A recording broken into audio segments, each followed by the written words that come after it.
This episode sponsored by Asylum Comics, located at 212 3rd Street in Marietta, Ohio. Asylum Comics has been your trusted source for comics and comic-related merchandise in the Mid-Ohio Valley since 2005. Open Monday through Saturday from 11 a.m. to 7 p.m. New comics released every Wednesday. Pull service available upon request. You're listening to Ka-Pow, the pop culture podcast. Comics, television, movies, and more. If it impacts fan culture, we have something to say about it. And now, your hosts, Michael, Jordan, Cliff, and Seth. 5, 4, 3, 2, 1. Hi, this is the illustrious Michael K. Easton. My name's Jordan Lowe. I'm Cliff Barnes. I'm Seth. We're back. Yeah. Hope you listened to our big Black Panther review. And again, if this sounds a little funny, it's just new microphones, new equipment. We have some USB mics. We have some condenser mics going on here, so. And headphones. And headphones. 75% of us are wearing headphones. Yeah. Figure out which one's not. So what else is going on this week? Yes, game. You've got something, Michael, brewing. Michael. Well, let's see. What can I talk about? Okay, don't come up with something. Something happened to you this week. You didn't get bit by any dogs, did you? That's true. I did not. That's a story.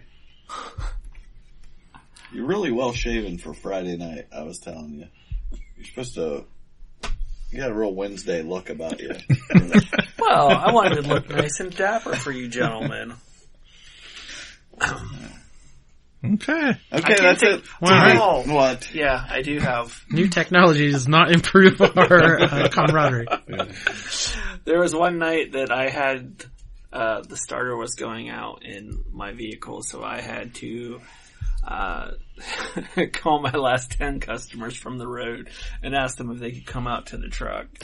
And to make matters worse, we have a timer on it that after 2 minutes, it shuts off. So I had to throw back and forth from park to drive while the customer was out there. Oh my gosh. grabbing their stuff and then jumping back in the vehicle and going back and forth from park to drive. So when it shut off, because I was an hour away and there was no way I was getting back without a tow if it shut off. Jeez. So That's like, you're like a Boy Scout. You're prepared. Well, I called and that's basically what I was told to do. So that's what I did. But now I have a new truck that I'm in love with because when I leave someone's place, I can hit a lock button and it locks all the doors. So there will never ever be a number 2 on 676. Plenty of number 1s. The big jug. So if you go off the road and wreck, nobody will be able to get in to save you, but you could live for weeks. Exactly. What's in there? That's good. Can you get to the back of the truck from the cab? Well, if I'm trapped in it, I'll figure a way out. But there isn't like a door or something. No. I want to see you shimmy your way into the refrigerated part. All right, as exciting as that was. Yeah. Let's do some TV. Oh, Dolores. What the hell is a sticky maple? Run, Barry, run! That's what I do. I dream, and I know things. Go get him, Supergirl. Well, what does this guy look like, anyways? Oh, he's a little guy, kind of funny looking. Uh-huh. In what way? Oh, just in a general kind of way. Exterminate! Little pig, let me in. These violent delights have violent ends. That's what she said. Movie. All right. You guys are ridiculous. Just so you know, I'm the one without the headphones, so I can't hear the drop, and they're all bobbing their heads. That's your choice, buddy. So I'm trying to cue you so you can kind of. You've heard those drops enough times. You should know the order of it. Yeah. It's like hustle and flow up in this yacht. It's hilarious. Okay. Everybody get some of that sweet Rick and Morty Szechuan sauce this week. McDonald's is I did not. punishment. Yeah. Did they drop it again?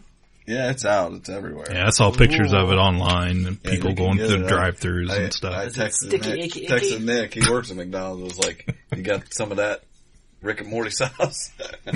He's like, "Yeah." It's like, "Well, bring me home some chicken nuggets. I want to try this out." Was it everything that you hoped it to be? It's pretty good. It's the type of sauce I like. I always get like a sweet and sour sauce anyway. Mm-hmm. This is just like a sweet soy sauce. You know, I don't remember it. I don't remember when Mulan came out that it was anything, but it's all right. I liked it. Is it out for a limited time or is this a permanent thing? I have no idea. Yeah, okay. I don't know all the details. Wait till the excitement wears off and nobody cares anymore and it'll slip away again. I just want to see what Rick and Morty will like, oh, look what we did. What can we do next? They actually did change the timeline.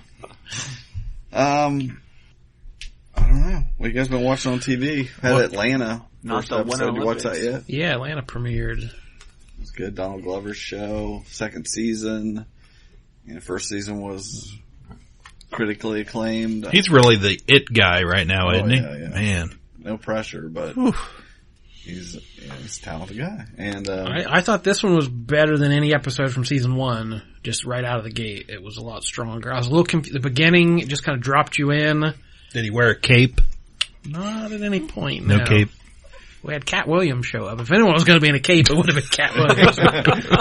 But it kind of reminded me of the Louis formula to bring in just a kind of big name guest star into one strange little role. And he did a really good job. I've never been a huge fan of Cat Williams' comedy, but I thought he did a really good job as a kind of curmudgeonly older guy. The Alligator Man. Yeah, that was good. So I'm excited about second season of that. I messaged you guys tonight, a couple hours ago. I was watching Superstore and there were like ogres everywhere. So the episode. Are we being trolled by ogres? I think they were.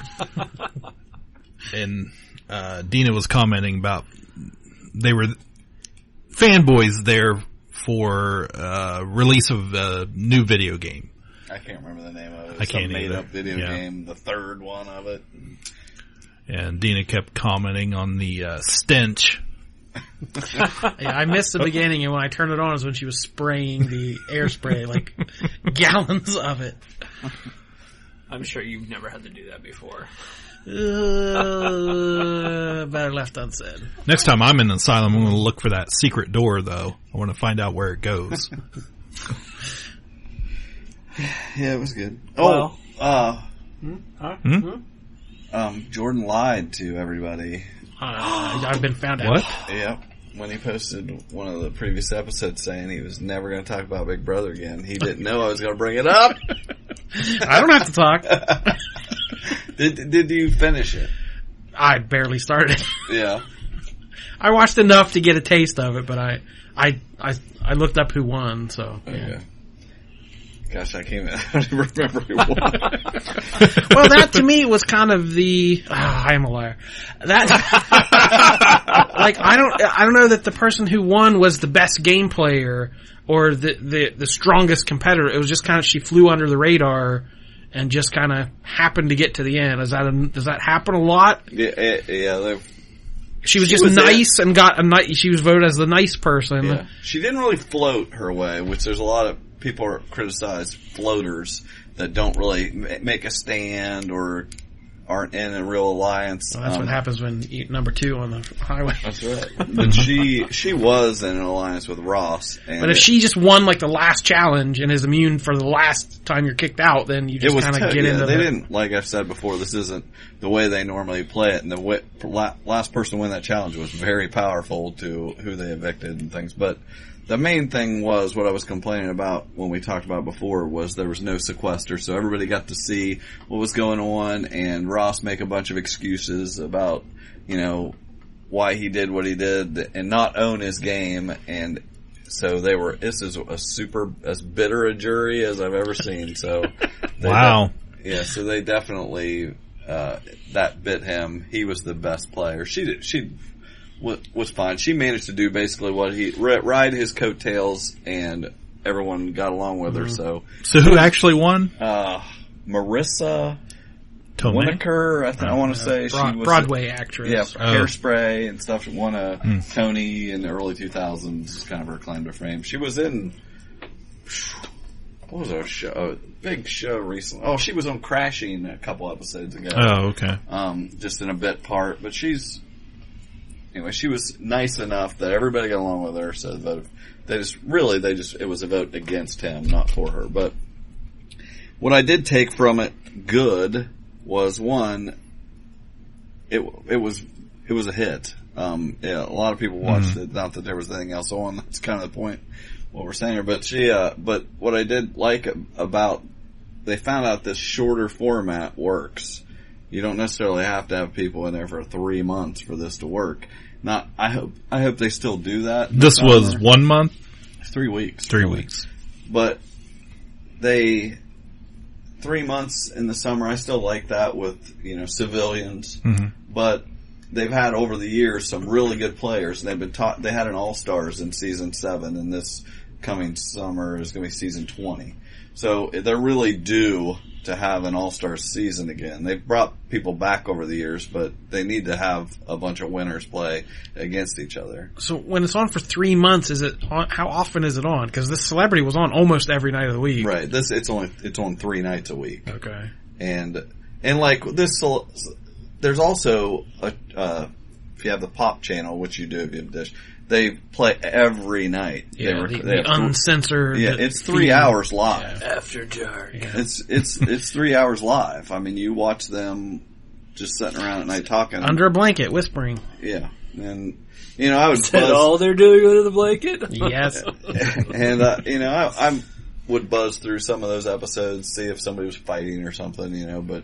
You can't watch all that, but there's plenty, or then the people watch the live feeds. If you have CBS All Access, you can see everything. But my point is that they found out this does work. You can just speed everything up. There's just less time to get people to change their minds once you make a decision who's going. But anyway, this All-Stars, they found a way. I think they could actually convince some of these millionaire winners or whatever to come back and do a show if they said, we're going to do it in a month. And, come back, play for a month, and actually sequester them because they're not celebrities and play an All-Star season, which would be really great to see. But you're definitely going to get a Celebrity Big Brother next winter for sure because the ratings were good. And I think you're going to get someone even bigger than, you're going to get a maybe not D-list, somebody bigger than Omarosa was the biggest person in this one. If this ends up bumping up some of their statuses, then agents around the country will be like, hey, this could work for my guy. And it did. It gave them all attention that they weren't getting. And I wouldn't be surprised if you see Spicer or the Mooch. Wow. Well, I watched Omarosa. She was on Colbert. Omarosa rehabilitated her image on the show. A few weeks. Yeah. She showed she's smart. She got to promote this book she's going to come out with. It did nothing but good for her. Mm-hmm. So everybody's going to want to do that. Yeah, I watched her on Colbert the other night, and he was asking her some fairly serious questions. That was a painful interview. She didn't want to talk about anything serious. Yeah. I can't stand her, but I respect her manipulation of the press, and she manipulated these people well in the house, and she knows how to sell herself. Mm-hmm. But anyway, that's our own Omarosa. That's here, right. I think. But I think that overall, it was a success. It wasn't what I like. Is this the first time they've had celebrities on there? In America. Oh, okay. Well, they had, real qualifying celebrities. They had, what's her name? Ariana Grande's brother. He was a YouTube star on there. And, Victor Grande? Frankie. Oh, Frankie Grande. But, there's gonna be more. I don't like when they go celebrity. This is just like the celebrity. I'll take a Grande latte. Just like the Celebrity Apprentice. The problem I'm scared of is once they go to a celebrity format, sometimes they don't go back to the regular. I didn't like the games.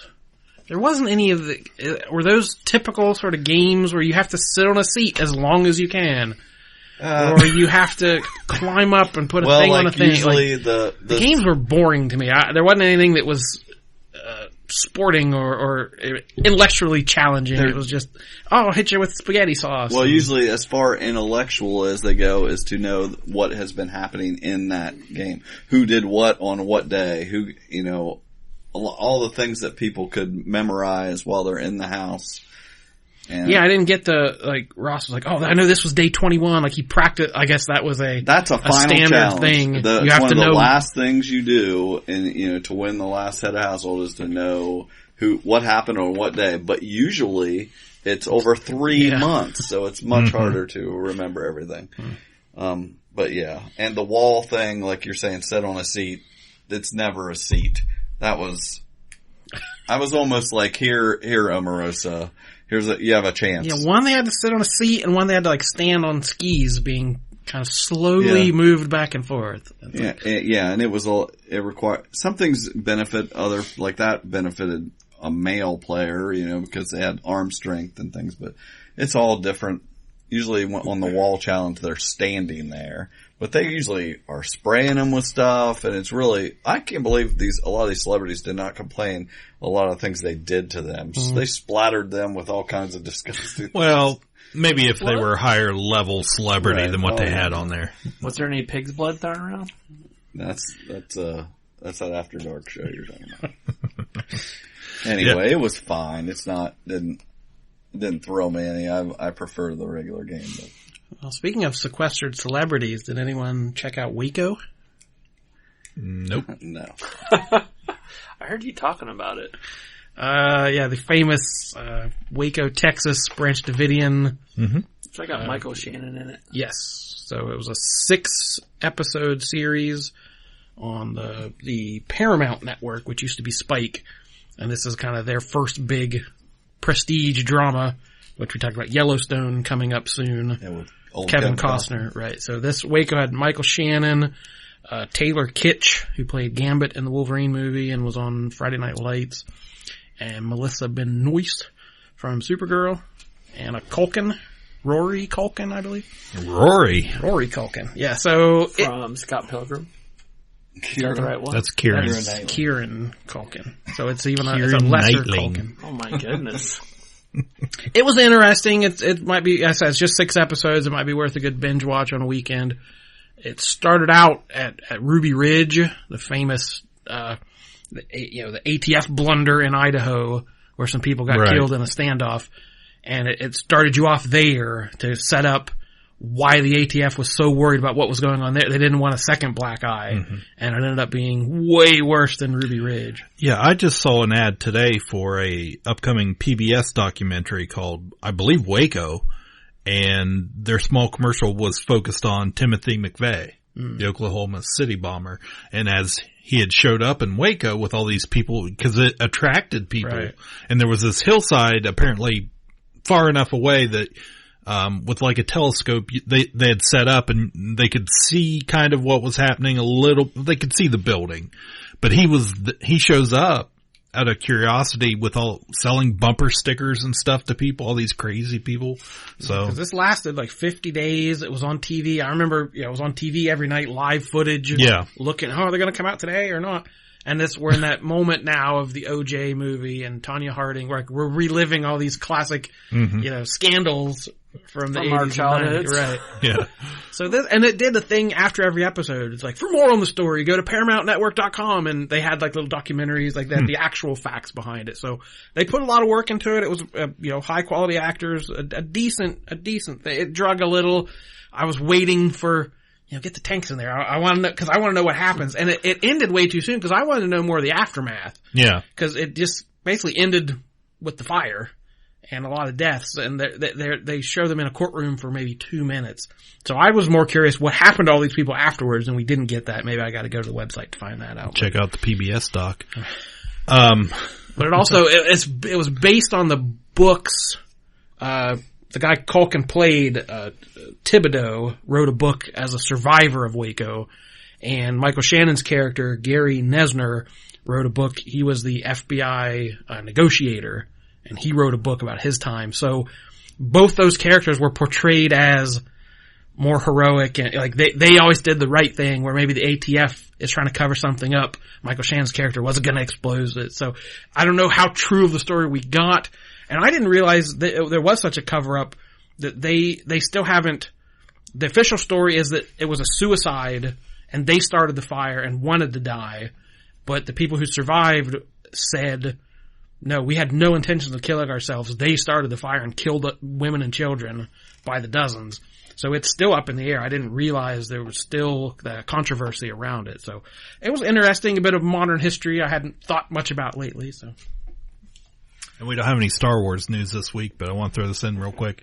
The next to last episode of Star Wars Rebels has aired, and that Star Wars community kind of lost its mind. They've introduced time travel into the Star Wars universe. What? It's crazy. A lot of people are really against this. So they're I'm on board. Yeah, there's a gate, and a Stargate. It kind of looks that way.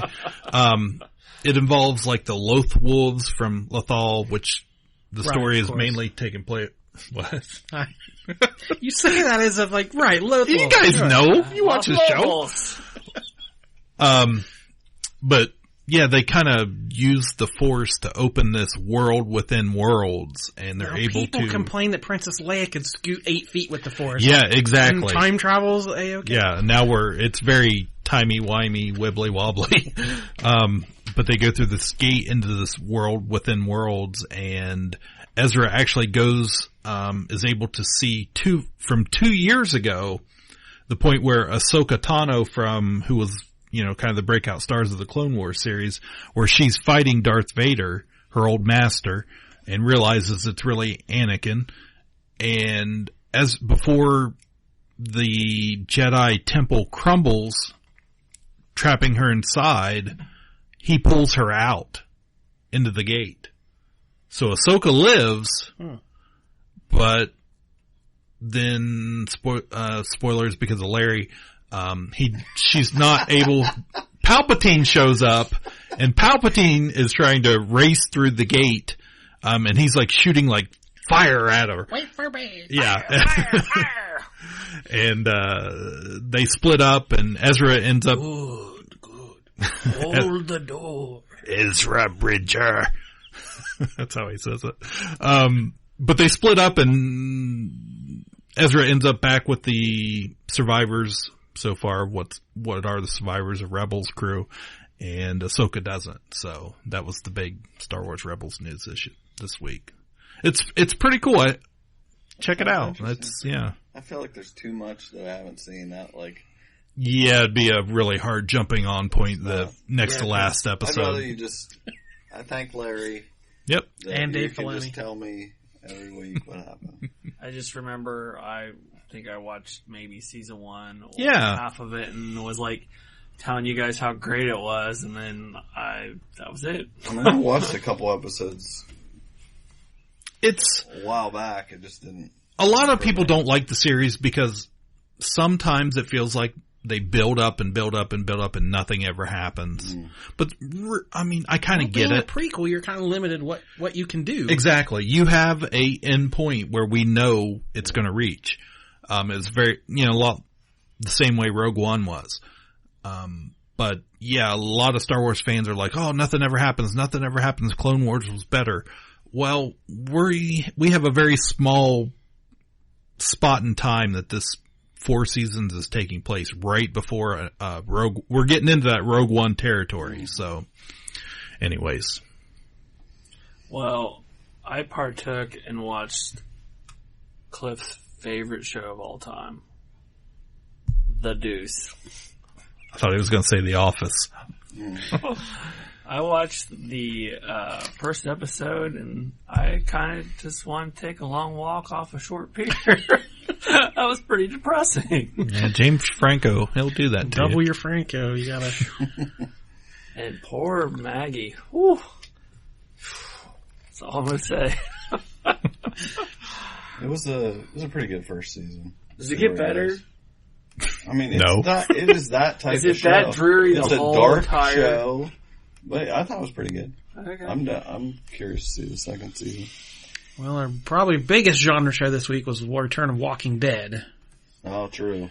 Did anyone? I watched it. Okay, ratings are way down. I actually thought they'd be good because I was like, I can't believe I'm watching this. Yeah. Because I don't want to watch the show anymore, but...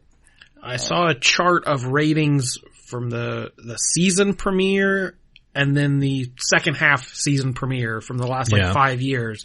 And the season premiere is always high and then it drops when the second season starts. And this one was precipitous. It was a huge drop because ratings have been going, ratings were sky high. It's still a very highly rated show, but compared to previous seasons, the ratings are about half what they were a couple years ago. I gotta admit, I've dropped out completely. I was like, just die, Coral. An hour and a half for Carl to die, basically, was the whole episode. And get Rick on the right path of being a good, better man again. Being righteous. I need to watch the show. To me, that episode could have worked as the last episode of the half season. If Carl had been bitten in the next to last episode, and we're all still kind of shocked, what's that mean? What's going on? And then we mourn him and he's dead, and then wow, what's going to happen? But we had 3 months to sit and wait on it, and it became a joke. It became a meme. Oh, Carl, just die already. Like, we were all laughing about it. So the emotion had been completely drained, and I was like, get on with it. I wanted him to die, and I like Carl.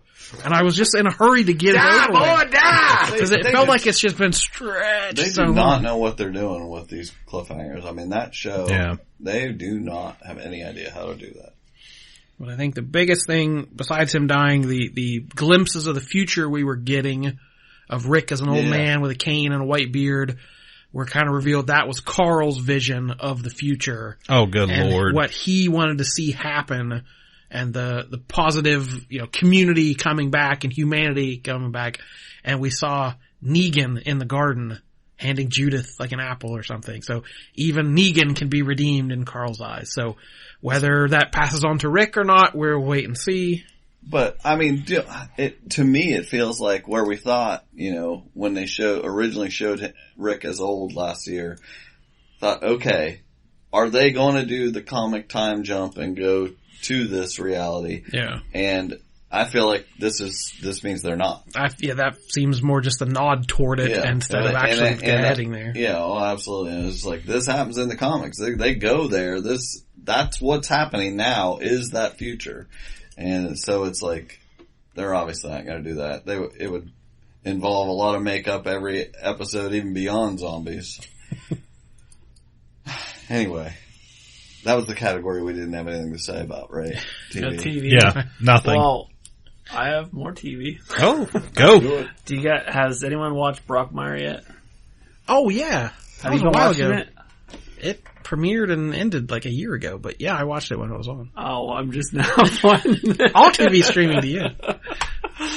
I thought it was great, yeah. It's awesome. I love it. No idea what this is. It is Hank Azaria from The Simpsons. Oh, and Amanda I remember hearing about that. As a disgraced baseball announcer.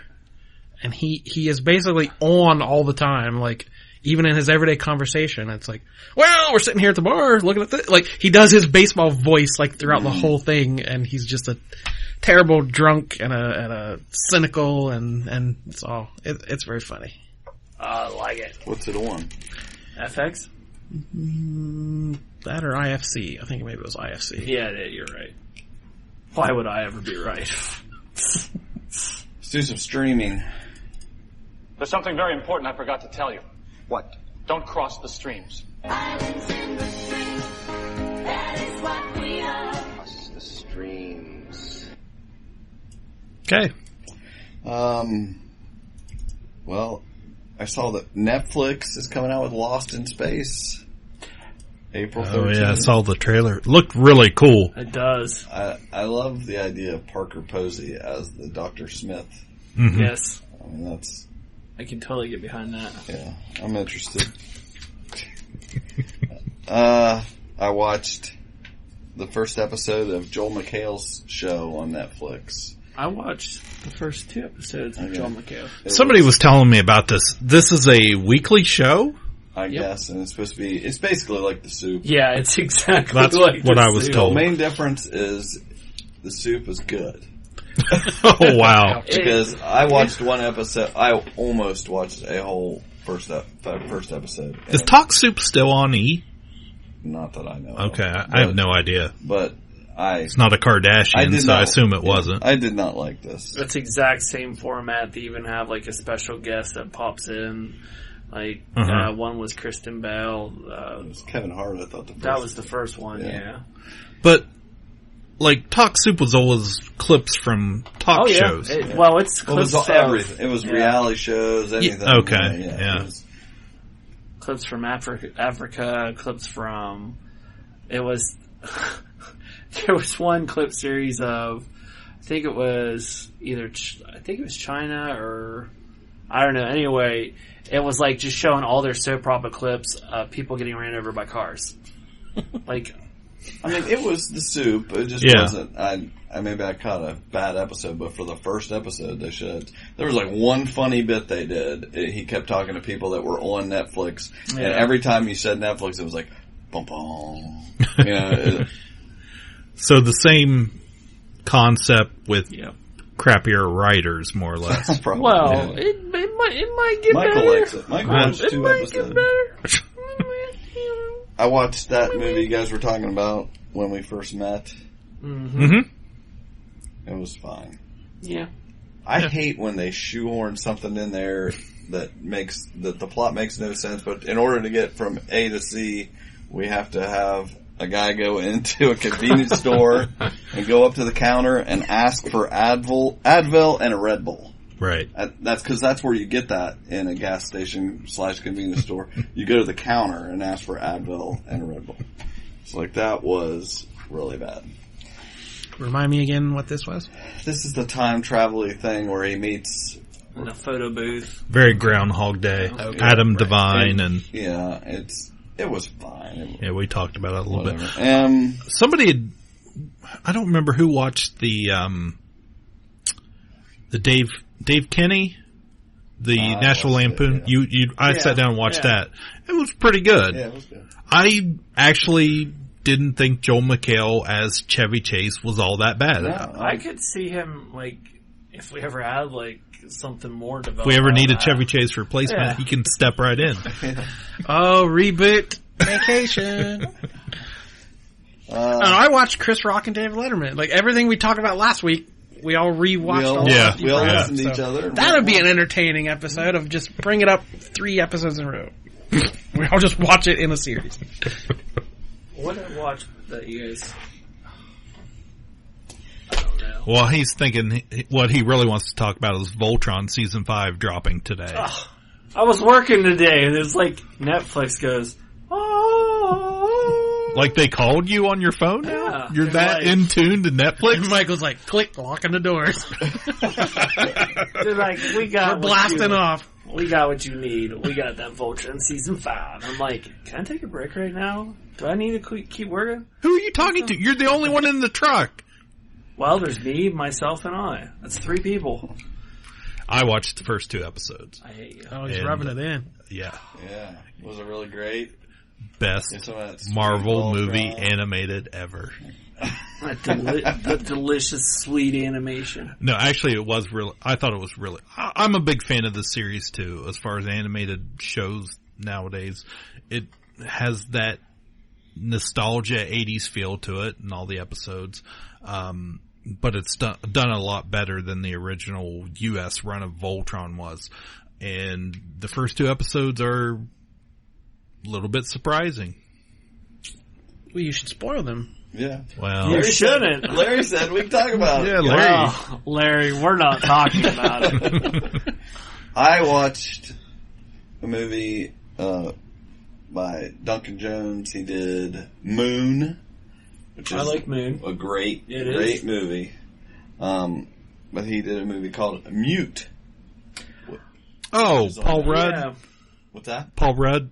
Yes. Okay. Paul Rudd plays a very interesting character in that. He's good in it. He's about the only thing good about it. I hated this movie. So not bad. It's getting mixed reviews. You'll probably love it. Starring that guy from True Blood. Yeah. We never know anybody's names anymore. Yeah, it's like Peter Sarsgaard or something.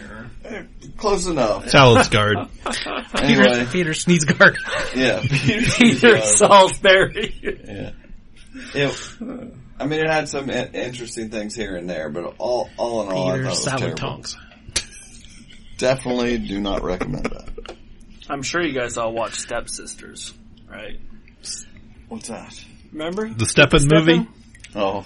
From a couple weeks ago? Nope. I watched on Hulu, they premiered the first 3 episodes of their new series, The Looming Tower, which is supposed to be pre-9/11 in the late 90s, basically what was going on in the FBI and CIA, how they weren't sharing information, basically a lot of terrorist things, Osama bin Laden leading up to 9/11, and they show like court proceedings after 9/11, trying to figure out where they went wrong. It's got Jeff Daniels, Michael Stuhlbarg, who is just great and everything. Peter Sarsgaard, Alec Baldwin is in it a little bit so far. It's Alex Baldwin, is that what? You can see that today. But it's pretty good. It's not great, but I'll catch it. 3 episodes got me interested, and I'll see where it goes. But definitely shines a light on the fact that the CIA and FBI chose to compete a little more than work together, as no surprise, Oh, that was heavily implied in the Waco show as well, of who's in charge here, who's to blame here, who can tell who what to do. Yeah, it doesn't give you a lot of faith in your government and how it works. Yeah, as if we had any anymore. Cobra Kai, second teaser we saw. Everybody see that? Where Johnny's training. No. He's got his student he's training. And he's very, what's the guy's name? What was his trainer? John Kreese. Yeah. He's got a little crease to him. He's kind of a hard ass teaching this kid.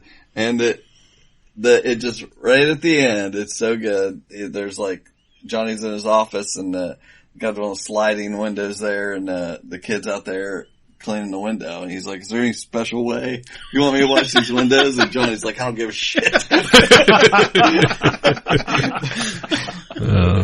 was pretty good. That's good. I'm just, I'm so mad I don't have YouTube Red when this comes out. I don't know whether I'm gonna break down and watch it, but you so are. But that was pretty great. Anybody else watch anything streaming here? I don't think so. Okay. Dark Tower series is coming to Amazon. Going to be probably based on Wizard and Glass, which is the best book. So we'll see how that goes. Got no date on that. You guys are reading Justin's comment, aren't you? Yeah, Justin Lowe. I don't have that kind of time. Yeah, I was like, he just listened to the last episode we put up of our top musical moments and commented on our Facebook posting of the episode. And he didn't comment. He wrote a paper. Yeah, he did. Oh yeah. Like, it's 2 comments combined, and it is wordy. It is wordy. He's moving up the list of Mount Rushmore. What's he say? I don't think we have the time. Well, was it positive or it's positive. Basically, he just listened to the episode, and something about Mohicans in there. No, he has a whole new list. Oh my gosh! And none of our stuff's on there, probably. Don't think so. We had some pretty obscure things we were discussing, but hey, it's our list. It is highly detailed. You should let Mr. Good, I Lowe can't wait to read it. Here, you want to read some of it? He can be the voice. Okay, worked on this all afternoon. Editorial. He sometimes has free time at his job, so I don't think I repeated any from your lists. In the category of Disney, we'll go with Out There from Hunchback, I See the Light from Tangled, and Remember Me from Coco. It's a great the first song. two stopped me in my tracks when they're played on a fireworks thing, and if you can make it through the end of Coco with dry eyes, you're a better man than me. In the world of straight musicals, I don't think that's a thing, we'll go with Ease On Down the Road from The Wiz. It's the only song anybody remembers. Suddenly Seymour from Little Shop of Horrors, because how does such a huge voice come out of a squeaky Ellen Green? The last song, including Don't You Forget About Me from Pitch Perfect, when Becca lets Jesse know she likes him. Get that fist up. And 2 from the same author, Blame Canada from the South Park movie, where we learn that Trey can write an honest-to-goodness Broadway show years before Book of Mormon. And That's All I'm Asking For from Cannibal the Musical. Go watch it. It's cheesy and film schooly, but you'll laugh. That was comment number 1. Take a breath. Yeah. Comment number 2. In the non-musical category, Everything is Awesome from the Lego Movie. Perfectly sets the tone for that character and movie. To Be or Not to Be by the Double DMC's Renaissance Man. I can never turn this movie off. When DeVito's ragtag group of non-readers bust out a Shakespeare-inspired rap, it's pretty awesome. And so much talent in this movie. Gregory Hines should not be dead. After Dark, Tito and the Tarantulas from Dusk Till Dawn. 3 words, Salma Hayek Snake Dance. I almost had that on my list. Yeah. And absolutely crucial to the plot because it's the end of this song when that movie goes from being a rather conventional crime flick to being something else altogether. Finally, We All Die Young from Rockstar. This is the song that Mark Wahlberg, man, there's a lot of Wahlberg movies on these lists, auditions for Steel Dragon. He whiffs on the beginning of it twice in front of his musical idols, but then he gets his mind right and blows it out of the water. Imagine what it would be like singing to a band song. Imagine what it would be like singing a band song to them. I remember that scene. Wow. Heck of a comment. Yeah, that's a pretty good movie, actually. He brought it. See, kids, when you comment, we read them. Yeah, well, does that bring us to movies? Are we jumping? Well, one more thing streaming I want to say. I'm going to reveal that I watched the series Queer Eye. Do you guys remember the original series? No, you just remind me of something that you watched. But, there was the old series Queer Eye for the straight guy. How many long ago? This is at least a decade ago. Yeah. Wow. Carson Kressley is the only name I remember. Probably. He's the one that walked. There's the guy that was on had some food show on the Food Network, and then anyway, I don't know. They have a whole new group of guys, and I kept seeing people. Is this a Netflix show also? Yes, I just told Christy if you watch it, she'd like it. They have a new cast of guys, 5 new guys. If you never watched the show, it was they find some straight guy who basically is just in a rut. Aren't we all?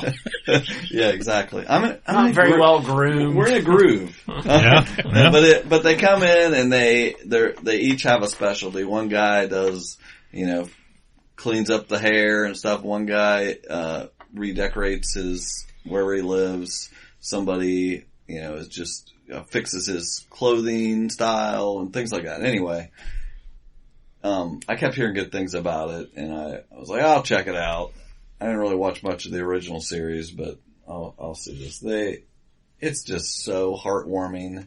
There's like 8 episodes on there, and they take these guys and, that are really rough around the edges, some of them, but these guys come in and just treat them so well that it's just a love fest, really is what it is. And I just burnt through these episodes. I absolutely enjoyed them. And I can't imagine someone not, getting something out of it. It was just really good. It had so much goodness to it. You could just, you fall in love with these guys, just how nice they are and changing, you know, some of the outlooks that these people have. There might be, you know, some rednecky characters that they have to deal with, but they treat them so well that they really bring them around.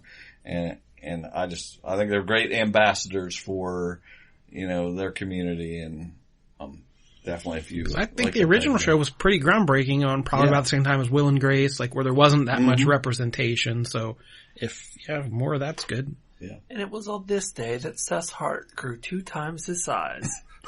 Yeah, I think this was the only thing you watched this week you actually liked. That's good. Yeah, pretty much. Well, good. I don't know where it's going. Anyway, streaming my guilty pleasure show that is back on. No, it's not Blood Drive. Is Unreal. Like, I love this show. There's no reason why I should love this show, but I love Lifetime it. Or something, yeah, right? it's on Lifetime.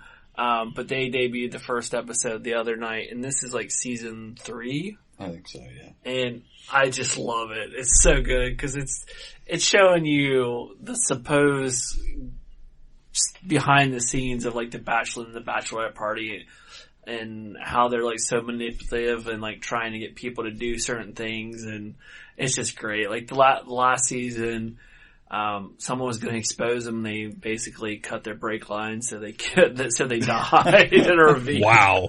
I mean, it's so off the rails. You get more out of it if you watch those shows, type of. Right. You really know how they. Yeah.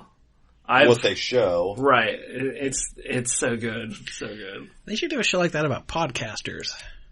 All the behind the scenes drama and how we badmouth other podcasts and backstab each other to get the best stories. Podcast of the MOV. How we like call and interview the other podcasts that don't tell them and then release it as an episode or something. Or yeah. Yeah, what was up with that this week? Well, we'll talk about that in the comics section. Okay, so what are we doing now? How about some movies? Movies. Save Martha! Puny God. I'm just a kid from Brooklyn. I'm Batman. Kneel before Zod! On the roof! Said it yourself, bitch. We're the Guardians of the Galaxy. So what's it gonna be, huh? Long sullen silence? Or mean comment? Go on.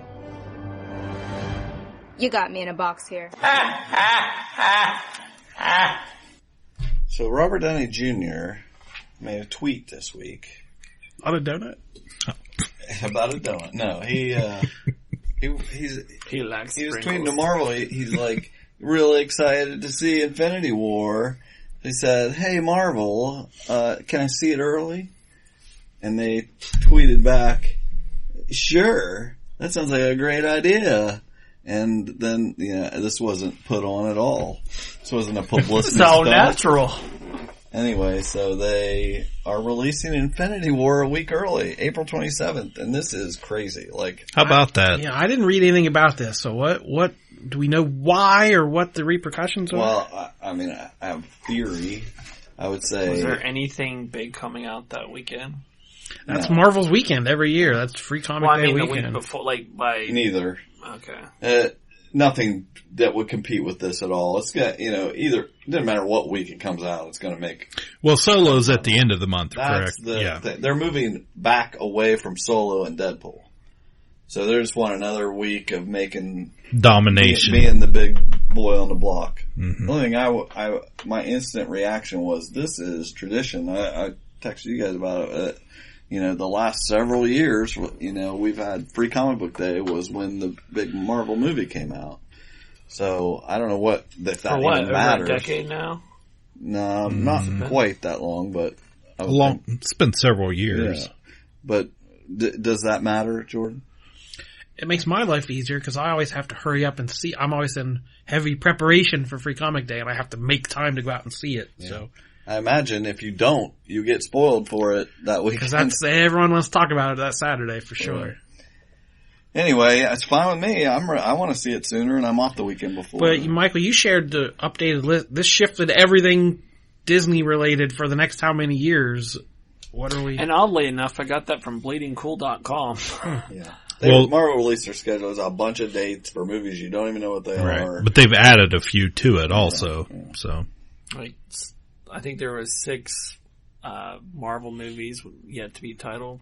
Mm-hmm. Yeah, and I saw a whole bunch of stuff online about people speculating which movies they were going to be, what characters, that type of thing. Yeah. So that's great news. Yeah. I'm excited. Speaking of Disney real quick, Bob Iger just out of the blue the other day announced for Disneyland Paris. I almost said Euro Disney. Disneyland Paris is... What a faux pas that would have been. I know. He'd have looked so foolish. We would have been pointing and laughing at him. Euro Disney. Euro Disney was the original name of right. Disneyland Paris. So, no, if you didn't know. It was originally named that, now they call it Disneyland Paris? Yes. Why? It wasn't a big success when it opened. I think it opened in 92. And it didn't go over gangbusters at first, and they've done a lot of revamping. Well, Bob Iger has come out and basically announced a huge expansion of lands for Marvel, Star Wars, and Frozen, all in that park. So again, this is just how Disney takes over the world. Yeah, we warned you. Joss Whedon, left Batgirl. I don't know whether they... Well, did you guys see something about Zack Snyder tweeting about shaving, or there was some kind of... he was making fun of? Yeah, I saw some headline, but I didn't read into it. So I don't know what to make of that. It sounds like that movie's on the back burner now. I'd say so. But why? He was the only one pushing it. That's a movie that excites me. I would love to see that. He was supposed to come in and make Justice League financially successful, and since that did not work, he's out. Because that's the problem. That is the biggest problem with DC, is they can't figure out what they're doing. Like, you got Wonder Woman that's freaking amazing, and then you got the next movie that's not so great, and they're just immediately like, oh, you're fired. Like, they can't figure anything out. I don't know, but I think it's a great chance to get a lady director to maybe direct Batgirl. Yeah. Yeah, that would make sense. Also, speaking of DC, we had our first real glimpse of Zachary Levi's Shazam costume. I dig it. It looks more authentically like towards the original than I expected from what we could see. Yeah. I mean, his glutes were mighty impressive. It's bright. It's big. What I was most impressed with from what I saw was it had more of the authentic Captain Marvel cape. Mm-hmm. Yeah. It looked like very padded. It seemed very. Yeah, I was like, ugh. And it kind of looked a bit like, it reminded me of Meteor Man. Look like Hans and Franz. That's more like it. Yeah. No, the probably the most intelligent comment I read online was somebody said, "Look, Billy Batson is a 12-year-old boy. This is what a 12-year-old boy would imagine a superhero to look like." And if that's the tone of it, I'm all for it. Yeah, absolutely. That makes sense. Yeah, we're talking about the big red cheese here. So that's what I want it to just be, like, lighthearted and happy and fun. Yeah. Is that superheroes aren't fun. Is that a superior name to Shazam, the big red cheese? Yes. That's what Dr. Sylvania calls them, the big red cheese. Sylvania? Is that right? That's a TV manufacturer. It's a light bulb. Obviously the lights went off in my head. Dr. Savannah or Savannah. Yeah. See, you don't even know. Kristen Wiig. Go crawl back in your hole. Yeah, we know she's going to be the villain in Wonder Woman. He's angry about it. What the hell does it matter with you? We don't have all night. Okay, moving on then. No. Actually, I was surprised about that announcement. Well, it's not official yet. Yeah. They just are in talks. I would like to see her in a serious role. Like, the only thing I can think of that was somewhat close was Skeleton Twins, I think it's... Oh, yeah. That was a weird one. That was a weird movie. I could see that being like, oh, she's the nerdy... Cheetah, we're talking. Yeah. Barbara... I don't know. Something. I could see her being like glasses and a lab coat and like she's kind of, and then she turns into Cheetah and cause Unleashed. Like I could see her doing that sort of role. Yeah, absolutely. That makes sense. I think she could do it. We'll see. And it'll all be special effects anyway, so yeah. If Kelsey Grammer can run around as the Beast, then Kristen Wiig could be Cheetah. They did officially cast now for the Tarantino movie that comes out next August 19 of 2019. Mm-hmm. His 9th movie. It's got a title, if I can find it. Actually, no, it's like something, I honestly can't find the title. But anyway, it's like a Hollywood story of some sort. But anyway, it's a story that takes place in Los Angeles in 1969 at the height of hippie Hollywood. The 2 lead characters are Rick Dalton, which is the Leonardo DiCaprio role, former star of a Western TV series, and his longtime stunt double, Cliff Booth, which will be played by Brad Pitt. And both are struggling to make it in Hollywood they don't recognize anymore. But Rick has a very famous next-door neighbor, Sharon Tate. So, it's going to be centered around the Manson murder. So we'd heard some of this, but they've officially cast them, and this being the 9th of his said 10 movies he's going to do, is this just a case of big superstars trying to get in on a Tarantino movie while they still can? Well, they're well known for being a part of his movies. Brad Pitt was in Inglourious Basterds. Oh, okay, DiCaprio was in Django Unchained. I mean, they have worked together before. Those are 2 amazing performances, you know. He's my favorite director. I know the other shoe is going to drop on him. He's already always part of controversy, with all this Weinstein stuff, you know. I'm not saying any, you know, I don't know anything. I don't know that anything's going to come out, but he's my favorite director. Like, I love all his movies, so I hope nothing ever does. Yeah, I would hate to see his legacy tainted. Because nobody else does nobody else makes films the way he does. Yeah. And also, it's called Once Upon a Time in Hollywood. Annihilation came out. This is the Alex Garland who did Ex Machina. This is his 2nd movie. So, with Natalie Portman. Yeah, Natalie Portman, Gina Rodriguez, Tessa Thompson, Jennifer Jason Leigh, Oscar Isaac. This is like a horror sci-fi. I was thinking about going out and seeing that, and then I saw here. some. Oh, was it not playing here? No. I thought it was a big, wide release. Yeah. Right. No. Oh. Because anything good, or, you know, I don't even know. So is it playing in Athens? Yes, I'm going tomorrow. Okay.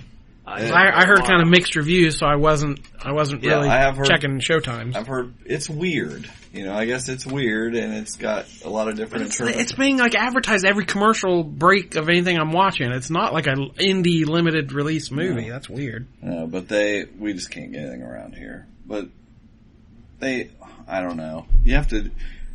People don't want to see stuff like this, I guess. Right. We've got Black Panther. Something that might make you think. Yeah. Well, Black Panther's playing in half the theaters right now, so it's just that they want to make money, so it's not. It's very frustrating to me. But yeah, I'm going to drive down tomorrow to see it. Mm-hmm. I got to see it. You know, I'll make my own decision whether it's good or not. But anyway, I have high hopes for it. It's like you said, it's got mixed reviews. Some people hate it, and some people are over the moon about it, like how good it is. So I can't wait. While I'm there, the other theater in Athens, the Oscars are this weekend. I'm sure by the time you hear this, it's long gone. But the other theater is playing all the shorts, you know, together. So you can just go in, 83 minutes, watch every short. You know, the shorts. The short films that are nominated. Yeah, okay. So then I basically will have seen everything. Yeah, so because that's cool. Like normally when you watch the Oscars, you've had no opportunity to see so those. I'm excited to go do that and have that opportunity. So that's my Saturday tomorrow is to go watch some good stuff. My Saturday is going to be spent watching Celebrating Voltron. my baby's birthday. Happy birthday, Christy. Happy birthday. I gave her a Kashiki card. Ah, nice. It said something about somebody fuzzy, and I thought of Michael. So. Aww. How many bandoliers you wearing, Michael? I'm so fluffy! Yep. You can't even see the bandoliers. Is that a one strapper or two strapper? I don't like talking about straps. Well, we've moved into March. That means I've got a whole nother month of scratching on my poster done. Ooh, my. Speaking of What's The Graduate? Yeah. Since you had it on there and then I saw it on TV. Yeah. I'd seen it before, but I watched it again. It's better than I remembered. So I watched it when I was his age, Yeah. and I don't think I got everything out of it that I could have, so I appreciated Yeah, it was rewatching really it. So January got 9 movies done. This month got 12. Wow. Oh, man. Because like we're talking leading into the Oscars, several channels have been doing, Oscar month, and they, like every night is a different Oscar winner, so a lot of these classics have been playing. And Dish Network just raised their prices. And as a thanks for being a customer, I've been getting free movie weekends. Yeah. HBO one weekend, Stars one weekend, or Encore one weekend. So I've had lots of free movie channels for the month before I finally cut Dish Network because they're terrible. I'm using the power of our podcast to rail against Dish Network and their policy. So 12 movies this month, starting with The Sixth Sense. Now, wait. Yes. I've done the math now. Okay. That leaves 2 free months for you to straight up rollerblade. Nice. Nice. So pick your months that are warm. They're coming up soon, I'm sure. Man. Because I'm ready. That'd be great. Alright, Snow White and the Seven Dwarfs. Yep. Which that was Super Bowl Sunday. Got my fix of that after the game. And I think that's the last Disney movie on the list. So Cliff, you can tune out from these sections from now on. Does Snow White, did her voice irritate you? It was so, like old-timey. Yeah. That sweet and lilty and yeah. Her singing voice just always kind of grated on me a little bit. That movie, I was watching it and like confusing it with other movies. Cause, she goes to sleep, like Sleeping Beauty. And then there's Maleficent, the witch. And I'm like, when did she turn into a dragon? Like, the movie was almost over. I'm like, she's not, what? It's a wrong movie. Yeah, so I was, you got the evil queen. Yeah, the queen. In Snow White. Maleficent that's is not from, Maleficent. No, that's Sleeping Beauty. Okay, see, I got those all confused. I'm like, how do these dwarves fight a dragon? I could not remember how that ended. that movie, it's the first animated one feature, right? Mm-hmm. So it was very simplistic, like not a whole lot of story to it, just sort of. Yeah, I think, of course, it's a product of its time, and being the first, they focused more on the artistic side. The music. I still looked gorgeous, like it's very beautiful. Beautifully painted. 1937. Yeah. Wow. I think this was one of the first things ever to use the multiplane camera that Disney had invented. That opening shot where it moves. Let me add that to my blog. That multi-layer shot where your viewpoint through the camera lens moves into it. And that had never been done before. I forget how many millions of drawings it took. Several years to produce this film, so. And then I followed that up with Intolerance from 1916, the first movie on this poster. D.W. Griffith, a 3-hour silent movie. Oh my god. That I found on YouTube for free. And I can't even describe it. It was crazy. It was four separate timelines. And this is the guy who did Birth of a Nation, which was kind of the first big epic film, and this was his follow-up to that. And he'd had some acclaim and made some money from that. He's like, we're sinking every penny into this.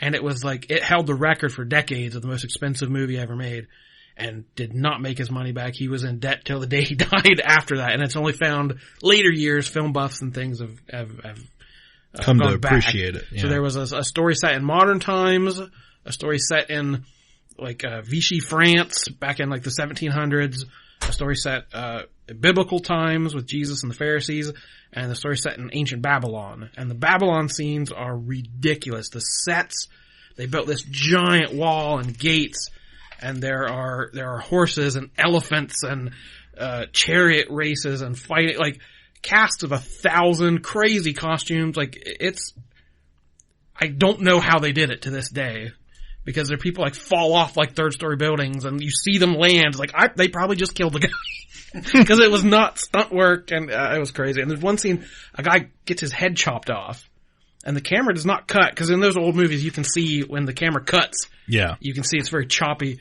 And it's like, I was like, that was either a dump, cause like a guy attacks and like swings a sword and the guy dodges and then cuts his head off in one shot. I was like, so that was either like a dummy they made the arm move on, or it was a guy with like hiding his head up into his collar and he had a fake head. But he was swinging real steel at somebody. I was like, I don't know how many people weren't killed making this movie. The next one I watched, Tootsie, the Dustin Hoffman movie. Rocky. Oh, I heard of that. Which I don't think I'd ever seen the first one. Oh, really? I would have sworn I had, but I turned it on. I'm like, okay, yeah. I don't remember this part. Like, I just kept, the more I watched, I'm like, I don't think I've ever watched this entire thing. Wow. So I know I've seen the sequels multiple times, but yeah, there's no Apollo Creed or Ivan Drago, or there's no robots or anything. But I remember those movies very specifically. The next one was Grapes of Wrath from 1940. Oh yeah, Henry Fonda. That's a great movie. I've seen that adaptation. Do the Right Thing, Spike Lee. Mm-hmm. E.T. the Extraterrestrial. Not a fan. What is wrong with you? I never was. Tongue, Nave. I never was. That one I remember watching all the time as a kid, and I haven't rewatched it since probably, but I was really struck, because I kind of take Steven Spielberg for granted. Yeah. He just, Steven Spielberg, he's made classics, but like... Now, did you watch the original version, or were they like... It was shotguns, not walkie-talkies. Okay. Zack Snyder version. Yeah. So yeah, I really enjoyed it. I was like, this is a great movie. Yeah. No one should, that's your clip. You shouldn't take Steven Spielberg for granted. He appears on this poster several times, probably as much as Hitchcock. He's the main. Brokeback Mountain. I want to go. That should have been Best Picture that year. I remember seeing that. I think it won like screenplay and what did win that year? Something that shouldn't have. 2005. I don't remember. Oh, you know, something non-gayish. I assume. I love that movie. I mean, those were Heath Ledger and Jake Gyllenhaal give amazing performances. I think it's great. I remember at the time not thinking much of it and thinking, if that had been a straight romance, there was barely any story to it. It was just kind of the gay angle is what made everybody like it. I remember being kind of cynical about it, but on the rewatch, it has way more layers of, it's not just a doomed romance where, two star-crossed lovers or whatever. This guy cannot commit because he could be killed. Looking over his shoulder. He can't live his life looking over his shoulder. And the fear was instilled in him as a kid not to be different. And that permeates the whole thing. Because Heath Ledger's character is just so stubborn and you're just like, why won't you just be happy? But it's just, he's so broken that he can't be. And it is heartbreaking, yeah. It's good. Crash is Crash is the worst Oscar winner ever in history. That's why I always think, what should have won? Definitely Brokeback. Oh, yes. Ugh. And I watched Annie Hall. Mm-hmm. For the first time since new allegations or renewed allegations about Woody Allen, and I couldn't get into it. I've never been a big fan of that. I've liked some of his stuff, but that movie I've never got. Didn't it come out in 1977, the same year as Star Wars? Yes. Yeah, because that's a big, picking point for Star Wars fans is Annie Hall won the Oscar that year. And Star Wars came out and reinvented motion pictures, so. I mean, it's Woody Allen's most famous movie. If you know any scene from a Woody Allen movie, it's probably from that movie. And Diane Keaton's great, but there's just some icky things. And knowing more about his personal life, like he goes out to Hollywood with one of his buddies, like, there's twin 16-year-olds in the back, like, and it's like, okay, that could have been funny in 1977, but it's not anymore. So there's just this weird layer over top of it that You know, it's like watching the Cosby Show now. It's like, it would be hard to go back and enjoy that stuff. Right. So I gave it a shot and just, meh. And then Rear Window, the Hitchcock movie. That's hanging on my living room wall. Yeah. I love that movie. It's just so good. Grace Kelly, Jimmy Stewart. You've seen it, right, Cliff? You've never seen Rear Window.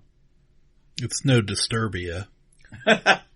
No, yeah. It's a great film. Oh my gosh. I love it. He's got a broken leg, or he's a photographer, and he sets up in his room, and he's just watching out the back his rear window. Yeah, the whole movie is one room, and then you look out over a courtyard, and it's just dozens of windows, and you just get glimpses into people's lives that he's just voyeuristically watching to pass the time. Yeah, the sad lady, sitting waiting for her date or whatever to come to dinner, never does, and the Raymond Burr famously over there, and his sick wife, and just the singing guy. It's been so long since I saw it, but I love it, and the chemistry between him and Grace Kelly is so good, and it's just. I'm sorry. I hijacked you.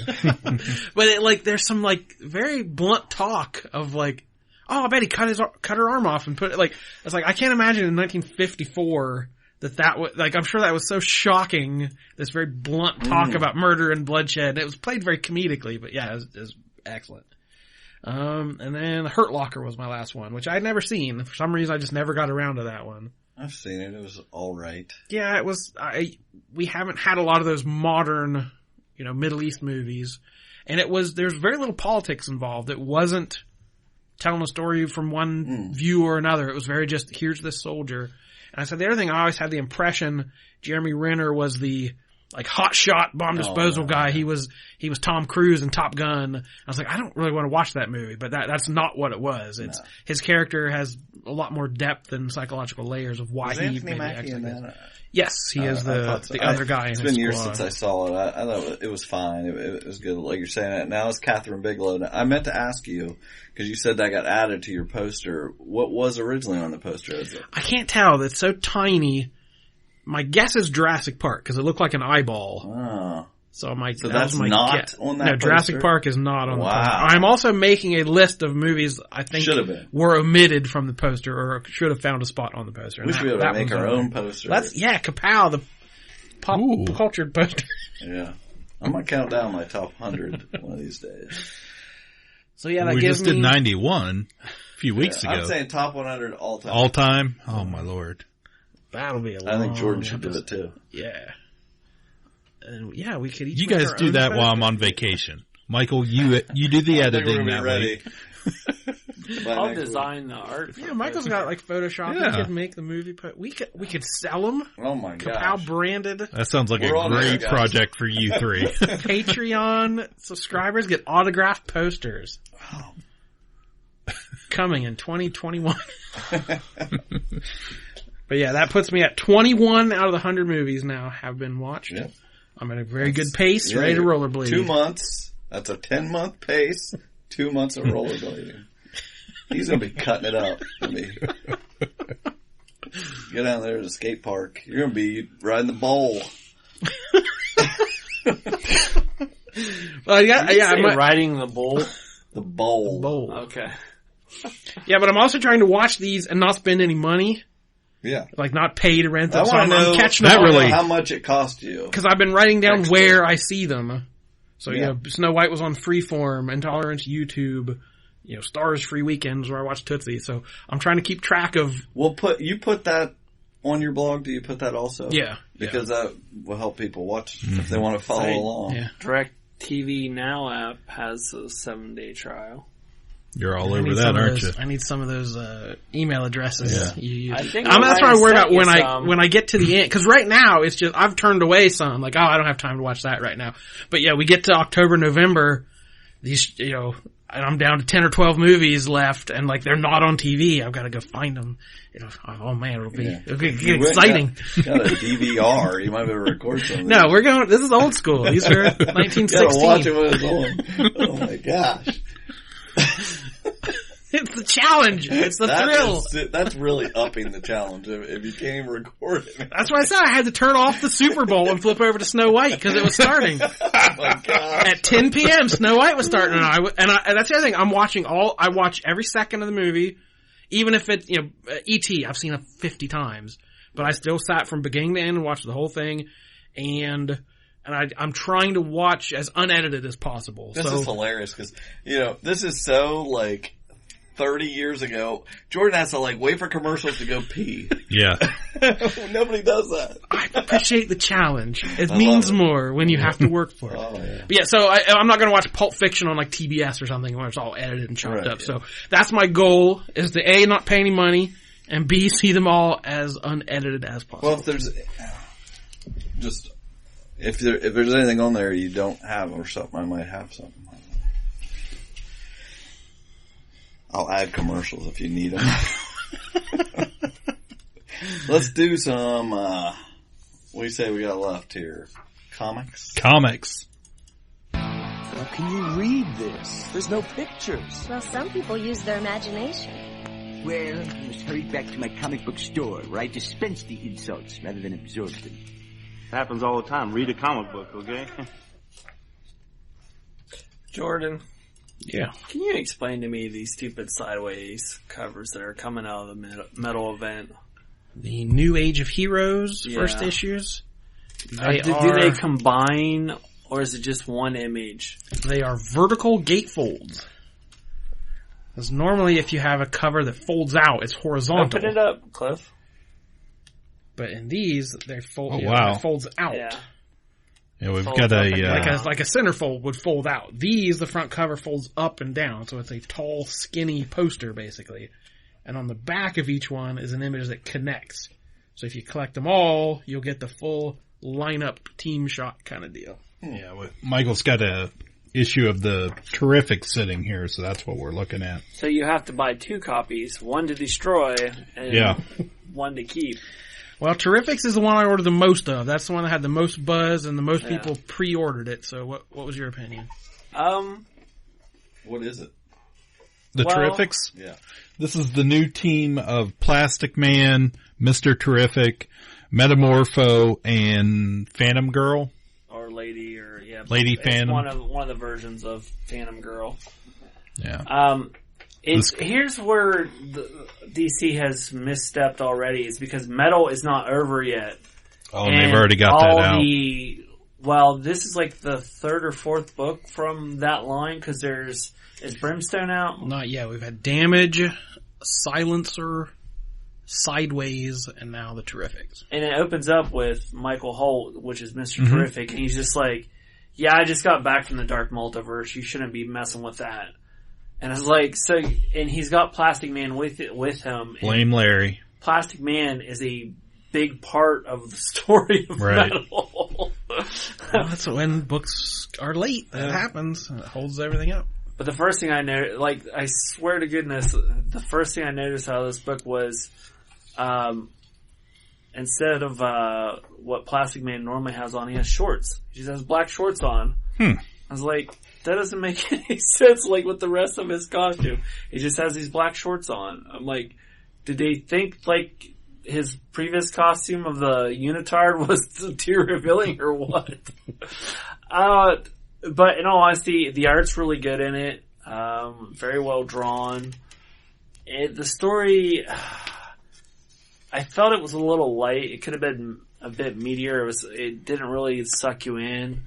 But the premise is they basically get thrown into the dark multiverse, and they're in some kind of galactic-looking creature that's dead, and then, that's the end of issue 1. And that's what wakes up Plastic Man. Yeah. Interacting with the dark particle. Which, actually, he's the highlight of the book. His whole, anyone that gets to draw Plastic Man has to love their job. And because you can tell immediately that's when the art comes alive. It's pretty by the numbers, and then you have Plastic Man that totally makes the book. But I've always liked Mr. Terrific. I like that character. I love that version of him. So I'm curious to see where this goes. Actually, I was going to tell you, put it on the pull list I'll try it out for a little while. Yeah, those shorts do look kind of weird. Yeah, it just doesn't make any sense. He's still got the deep V neck. Yeah. Deep V, but let's give him shorts. Well, that leads kind of into a couple of rumors that were circulating this week. One was that Jonathan Hickman might be signing back with Marvel. These are both from Bleeding Cool, who are top-notch rumor mongers. But the idea, everyone assumed he was going to be writing Legion of Superheroes.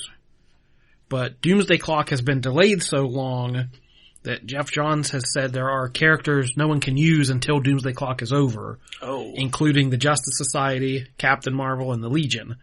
So everyone's been waiting on these books, but they can't happen until Doomsday Clock is over. And that is a 12-issue series that has now been moved to bi-monthly. So it's going to be well over a year before we see any of those titles. And the rumor is Hickman didn't want to sit around and wait, and Marvel offered him a multi-book deal, considerable creative control, and being able to get on with it sooner. But Hickman tweeted, quote, "I haven't signed the deal anywhere. Also, please replace all these pictures of me with skinny Bendis ones." Specifically talking to Bleeding Cool, who were posting his picture that he must have found unflattering. So nothing official is signed, but that's the rumor at the moment. Now, speaking of Bleeding Cool, I kept seeing all these posts about all these I don't know what they are, but like the alternate dimension or these books, or it's like a different line of like for young readers. Like there's a Teen Titans book before they became Teen Titans, and like there was a whole series of them. Did I bring that up in a previous episode, or did you? You might have. There? DC Inc. and DC Zoom. Yeah, the young readers line. That's just. Does anyone listen to our show? Did we already talk about that? I don't remember. No one knows. Yeah. Someone tell me if we talked about that or not. I don't know what's real and what's on the air. But I just wonder, when, because it seems like of late DC has done a better job and they've finally figuring things out for the most part. But now it's like they're spreading themselves too thin again. Because I saw, you're talking about that Black Label. Yeah, that leads me right to my next rumor. The DC... They called it the R-rated Elseworlds, called Black Label. That Batman White Knight kind of Elseworld story where the Joker becomes the good guy and Batman's the villain. That's been really well received and has sold very well, along with Dark Knight 3 and Nightwing: The New Order, which was set in the future where all superheroes are outlawed. So they've had some of these more adult-oriented Elseworld stories be pretty big hits lately. So the rumor is they're going to do a whole line of those, and when the trade paperback to White Knight comes out, that's going to launch the imprint. And they're saying Kelly Sue DeConnick has a Wonder Woman title ready to go, and they expect books with Superman and Batman to show up too that are maybe not R-rated, but just more aimed at adults and not tied into continuity. Just can do whatever continuity you want to do as a Elseworlds version. And then there's also, they're talking about Neil Gaiman gets his own line with the Sandman comics. Do you have my notes? Evidently, we read the same website. I read more than one. What do you mean? Are you implying I went to one website and wrote down a bunch of stuff? No. Because I take offense to that. This is what I do in between of things. I thought you were busy. I'm the one who's not busy. I think I read all... The only reason why I think I know this is because I think I read this all last night in between, doing up pages for Sopra. Well, I scooped somebody. Ooh. I shared on the Asylum page. It was released by Entertainment Weekly exclusive. And I saw it and I was like, I hadn't heard that anywhere. And I shared it. And it had a bunch of shares and a bunch of views. And I went on later to AV Club. And it was an hour after I shared it, AV Club had the article. So I'm like, I scooped a major news article. Yeah, Neil Gaiman, there's a whole new universe of Sandman comics. 4 different titles coming up. August, we're getting the Sandman universe. It's a one-shot. So it's going to catch everybody up. Apparently Dream goes missing. And it's going to catch people up what's been going on in the dream realm. So it's going to be plotted by Neil Gaiman, but written by the 4 writers who are writing the monthly books. Nalo Hopkinson, Kat Howard, Cy Spurrier, and Dan Waters. And the art is by Bilquis Everly and a cover by Jay Lee. So the 4 books, those are the 4 writers, but artists for the books haven't been announced yet. We're still a little far away from that. We are getting Lucifer, based on, that character spun out of Sandman, had a long run in Vertigo, has his own show on Fox at the moment. So it's him trapped in a small boarding house in a quiet town where no one can ever leave. They're doing the Books of Magic, which was the 1990 miniseries Gaiman did. And get this, guys. Harry Potter ripped. Right, it's a little kid with glasses, learns magic, has a pet owl. It's crazy. Have you ever heard of anything crazy like that? Is this stories of Michael when he was younger? Owls. So many owls. Yeah. You were visited by spiritual owls. First issue of that, I think. I remember reading that back then, and then when Harry Potter came around, I was like, wait a minute. Yeah, so if you were in the know back then, you were ahead of all the Potterheads out there. We're doing The Dreaming, which is going to follow the supporting characters like Lucian the Librarian and Matthew the Raven as they kind of try to survive in the dreaming without Dream to tell them what to do. And we get House of Whispers, which was kind of a companion like House of Secrets, House of Mystery. There's a voodoo deity, ends up with a new house to explore, so we don't really know much about that. But yeah, Vertigo's been kind of sputtering lately. They haven't had a big hit for a while, and Neil Gaiman helped build Vertigo, so I'm sure going back to him, I know his quote was about he still maintains control. If there's something he doesn't want them to do, they're not going to do it. And no one will do stories about Morpheus anymore. That's his baby. But he said there's a lot of toys in the sandbox and I shouldn't, hoard them all. So he wants to let everybody play with them. And is the Young Animal line still doing well? Yeah, again, it was plagued with delays. Yeah. At Doom Patrol, there were like 4 months between issues and it just all the momentum. They have that one out with, is that out yet? Versus Justice League, the Milkmen? Or I didn't even order the Milk Wars. Yeah. I didn't heard order. It's like becoming like very well received and there was no interest. I had nobody. Well, I had one guy ask for them, but I ordered them for pull list because I'll get the trade. And those are more like Vertigo books where I sell trade paperbacks of Doom Patrol, but nobody's buying the issues because they're just come out so infrequently. Well, that's like the Cave Carson. Yeah, Cave Carson has the cybernetic eye. Like I got the trade of that instead of the individual issues, and then I see like it's changed to he now has an interstellar eye. Yeah, all the books are kind of coming out with new number ones, and they're doing more of the seasonal approach where they'll just do a main story for like a year and then go back and do a new number one. Just like you're saying, like the Doom Patrol, like I will probably buy the trades over the single issues. We got new titles from Brian Bendis were just announced. The DC, we asked, when we said he was going to DC, we wondered what the Jinx World books, what would happen to them. And we got an answer. DC is going to be reprinting the entirety of that line. And the first 5 issues, the first issues of 5 different titles are already available digitally right now via DC for Powers, Scarlet, United States of Murder, Brilliant, and Takio. So these are his creator-owned books that were published, Marvel. He had a separate deal with Marvel through the Icon line. So DC's made a home for those here. I don't get that though. You're saying, what's the first issue? Like the first issue of Powers, like you can read Retro it digitally. Girl? I'm guessing. Yeah. Like, are they going to start there when they? DC will be reprinting the entirety of the Jinx World line. That was the article. Yeah, that doesn't even make sense to me. But like when Marvel, when he signed exclusively with Marvel, they started reprinting the Powers trade paperbacks because they were all through Image. But not a single. And Marvel started reprinting the. Okay, so they're not reprinting the single issues. As digitally at least. But I'm sure they'll be released in trade. Okay, that makes sense. I was just like, why would you reprint single issues? Mm-hmm. So his 2 new ones. The first one due in August with Michael Gaydos, who is the co-creator of Jessica Jones. It's called Pearl. Pearl is a very special tattoo artist in San Francisco and an accidental assassin whose life is turned upside down when she falls for her counterpart from a rival Yakuza faction. That sounds like something that would happen to Michael. An accidental assassin. I'd kill him with mini corn dogs. It's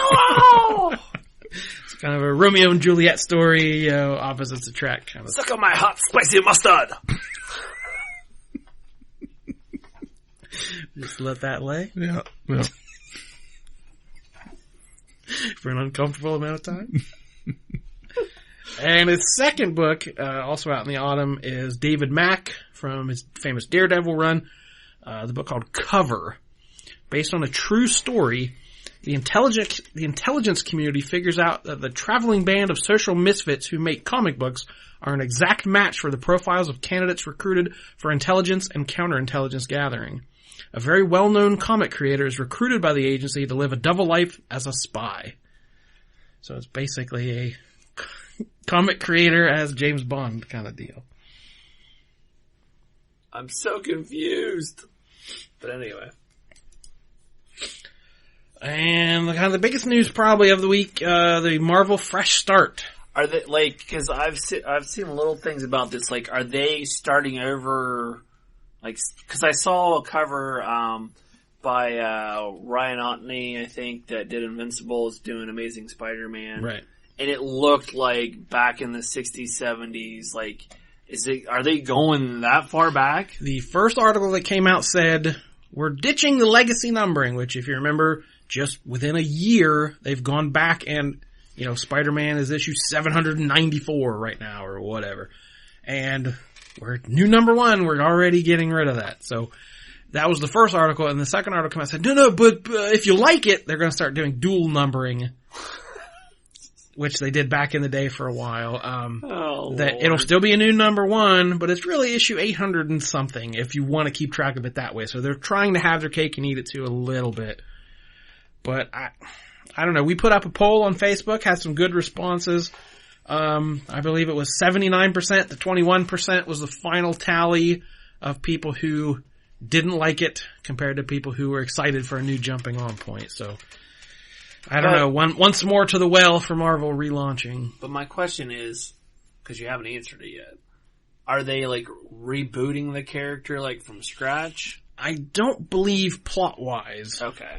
I think it's just new starting points because we're doing Infinity, which is the next big event, big crossover. So whenever that's over, in the wake of that will be all these new number 1 titles. And had announced already, Avengers number 1 by Jason Aaron and Ed McGuinness. That comes out May 2nd, the week of Free Comic Book Day. So this is kind of, we're bringing the classics back. Captain America, Thor, Iron Man, you know, the big Marvel trinity there. I saw Thor grew an arm. Yeah, he's got the golden arm. And a new hammer. It's all gold. Yeah, so we don't know, Jane Foster, we don't know, as far as we are now, we don't know if she's still alive or dead or if she's still Thor or not. He's got a golden mallet now. I think I just woke up, guys. You're welcome. Second win. So that team's also going to have Captain Marvel, Black Panther, She-Hulk, Doctor Strange, and Ghost Rider. You sounded excited about that one, Seth. Yeah. What?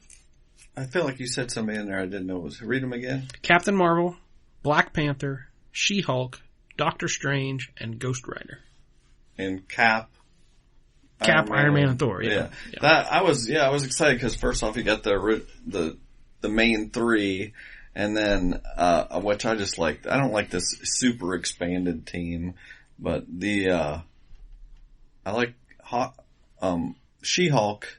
I remember when I first started reading the Avengers. I remember I love where they get a new team, those issues. But I remember where they're like going over the rosters and like trying to pick out. I have people. all those issues. Like I definitely collect those first. But when they had got She-Hulk at one point, her and Hawkeye joined at the same time. You know, he'd been in it before, but I just remember that was I liked her as a member. There's some sort of new deal with her though. She's going to be bigger. It seems more like Savage She-Hulk kind of a story. Okay. Like, all right. Because she's had her own title for a short time. It's never been a big seller, but yeah, Jason Aaron. So the ones they've announced so far, we're getting a Venom number 1 by Donny Cates and Ryan Stegman, Black Panther number 1 by Ta-Nehisi Coates and Daniel Acuna, Immortal Hulk number 1. So we're bringing back Banner in the pages of Avengers.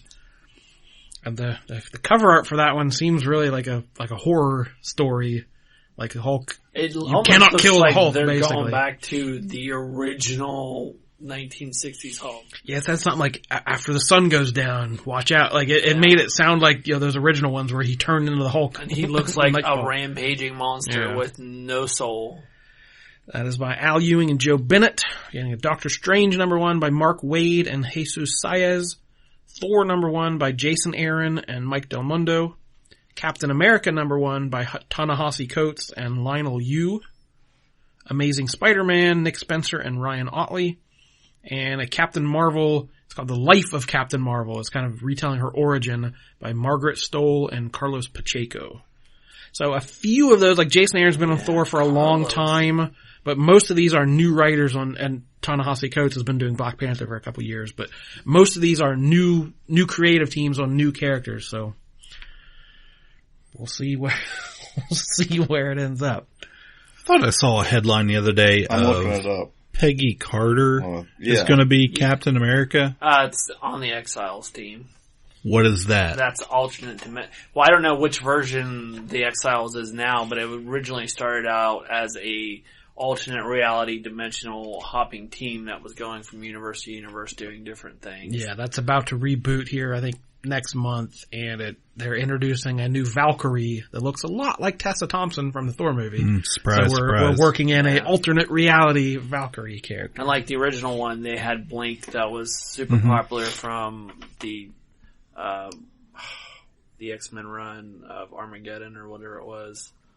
And it had more from the X-Men cartoon. It was really good, actually. He's going to be writing Cap. That's what you said? Yeah. I feel like I read what the storyline was. It was something. It said something along the lines of, a new group has come up trying to use Captain America's image for bad. Almost like the alt-right using patriotic imagery.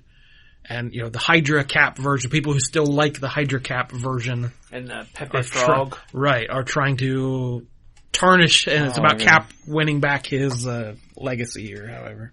His identity. Right. Right. We'll see.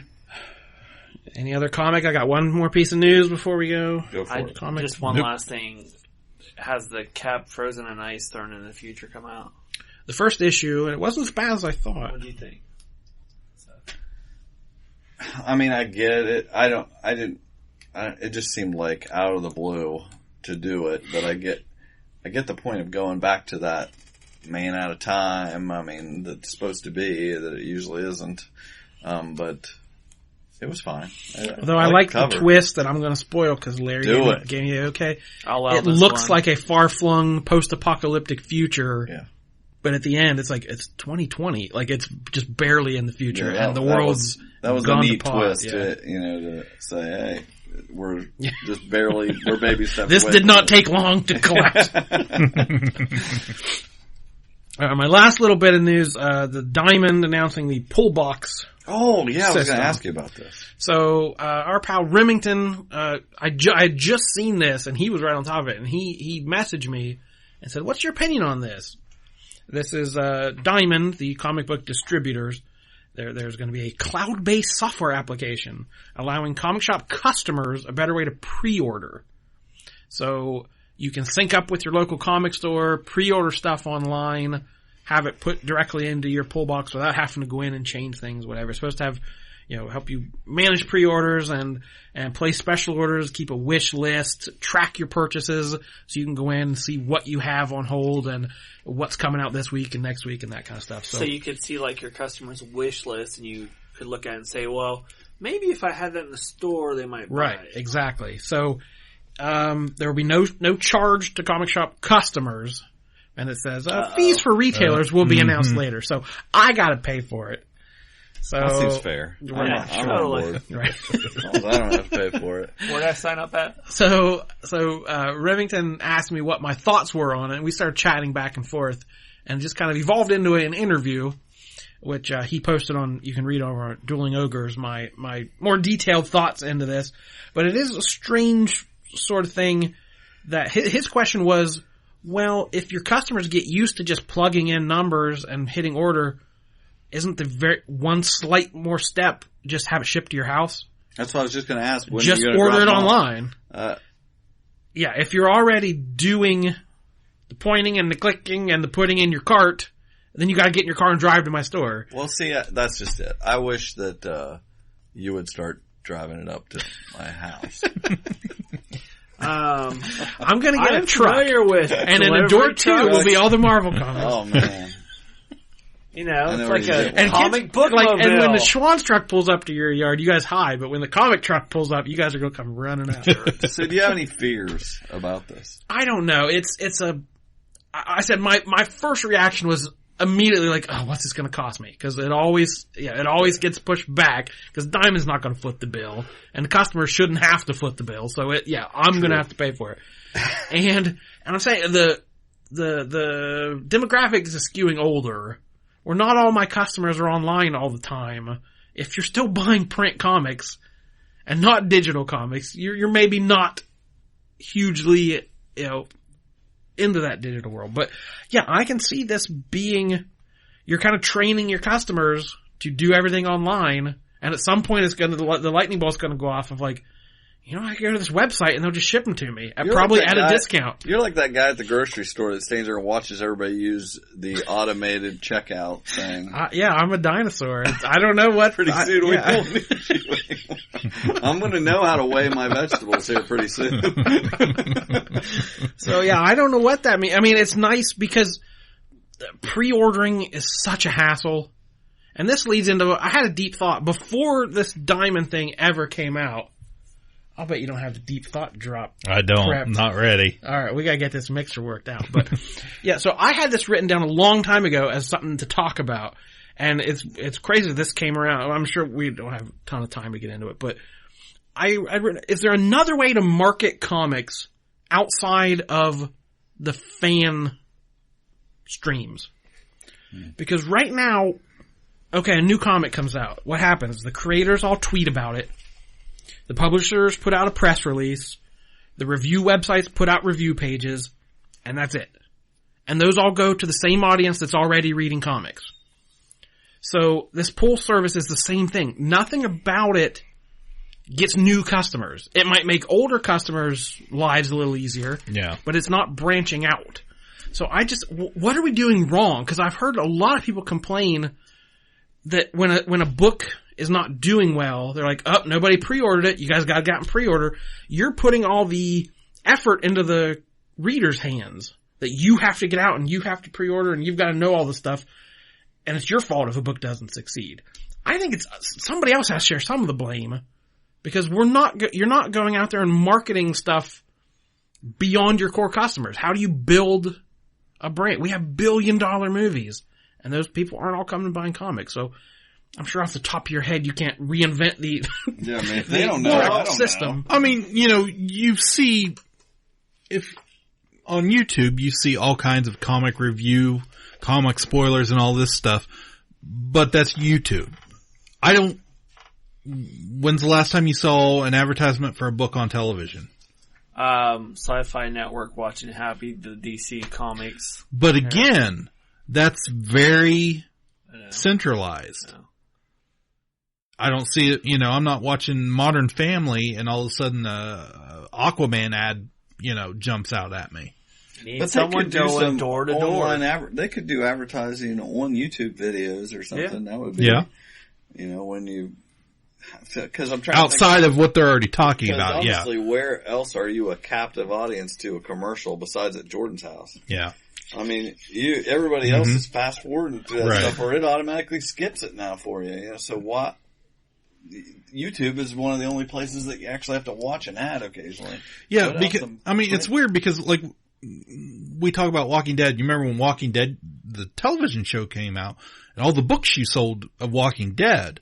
But with all these other superhero shows out now today on ABC, on the CW, on Fox, is it really selling any books? No, I have not sold a single extra Black Panther. I have a nice display up of all the Black Panther books, and the biggest movie in the country, big record-breaking movie, is not moving books. Yeah. And how many people out there that I know that I've run into, several people that go, they still make comic books? I had an older guy in today, like, wow, this week was like, wow, surprising these are still around. Like, I get people occasionally that just kind of marvel and like, wow, well, there's so many of them. Because they're not exposed to it. Yeah. And you're like, I still watch commercials. And, well, the guy made a Big Bang Theory joke. It was like, oh, Sheldon been around today? I immediately know to just like, okay, grin and fake smile. Grab the broom, get out of my store! But I still remember so clearly, Kevin Smith was on the Tonight Show when Jay Leno was doing it. And he was on that show a lot, and he just came on like, hey, what's going on? Oh, what do they got? And, at the end, Jay Leno held up, that was my Jay Leno impression. Jay Leno held up a Green Arrow comic. And he was like, in stores now, Kevin Smith's working on Green Arrow. Nice to see you, Kevin, and we'll be back after this. Like, he was not there to promote a movie. I was like, holy crap, he used this celebrity, and Jay Leno held up a Green Arrow comic. That blew my mind. I was like, why is Stan Lee not go on these shows? And why, the comics, Seth Meyers has finally started doing that because he's such a fanboy. Comics, yeah. So Grant Morrison has been on, Sana Amanat, the co-creator of Ms. Marvel, was on. There's been several, Bendis has been on, Matt Fraction was on, like, cause Seth's a nerd and he likes that. But why do these companies not send these people out there to talk to people? Grant Morrison's a charming guy who could tell stories all day. Like, I don't. There needs to be weird ambassadors to this stuff. I don't know. Yeah, that's true. It doesn't seem like. I'm sure there's something we don't know about how it all works, or what kind of how it's too expensive, cost prohibitive to have these advertisements. They can advertise on, Hulu, anything that has. Yeah, but they definitely need a celebrity, or at least somebody very charismatic to come on to these shows like you're talking about. I mean, it can't just be anybody, that works in the industry. It's got to be somebody that has that personality that catches people, not just talking about comics, but, just draws people in. I mean, clearly they're using this advertisement money to promote the movies. Right. They have no interest. It's everywhere, yeah. But even like on Disney XD with all the Marvel cartoons on there, why don't they have a commercial saying, get the books at your local comic book shop? Yeah. Because that's selling their own property. I mean, if they're not, I don't think we're ever bringing back newsstand distribution to any kind of big level. You're not going to walk into convenience stores and Walmart and see tons of comics. So, like, they're not going to be right in your face. You're going to have to go looking for them or go find them digitally. Right now, you're seeing vinyl pop up again. Like, I was at Walmart and I saw vinyl records and seeing vinyl. Like, I know it's a certain audience, but it's weird how, like, who would have thought you'd be seeing vinyl records again? Yeah, I have a small vinyl collection, but I did see Joe Hill, it's kind of comics. He had Lock and Key, but his next book, Dark Carousel, he's releasing on vinyl, read by Nate Cordry, and he even had a certain musician, I can't remember his name, record a cover of Wild Horses as part of the story, and it'll be on there, and just like a neat gimmick, limited number and things like that. But I could see, like, comics making a retro comeback if they could market it just correctly. I mean, they're in more bookstores nowadays. They're more visible than they've ever been. And I think young people recognize the characters, from the movies or television shows, whatever, but you just got to get that book in there. Yeah, and graphic novel sales to kids and tweens have skyrocketed, but they're not buying superhero stuff. They're buying, the slice of life, the comedic stuff, or manga, like, book fairs and libraries. They run circles around the direct market as far as sales to young readers. And we've done a terrible job of getting these characters in front of kids' faces. And it's hard to just jump in when you're 18 or 20 years old and be like, I think I want to read Aquaman. Like, it's rare that happens. It has happened before.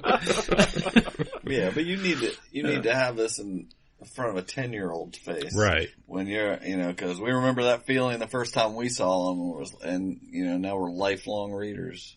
4th grade, baby. But yeah, I didn't expect, us to figure out the solution, but I've just heard that so much that everyone says, oh, everyone, you gotta pre-order your comics. And then the backlash is always, that's a stupid system. We need a better system. But I don't know what the system is. Because, you know, a comic is make or break those first few issues before it ever gets to a trade paperback. And it could be canceled. They just canceled Scarlet Strike Force, the G.I. Joe spinoff. It had not, issue 3 was solicited, issue 1 had not come out yet, and it was canceled.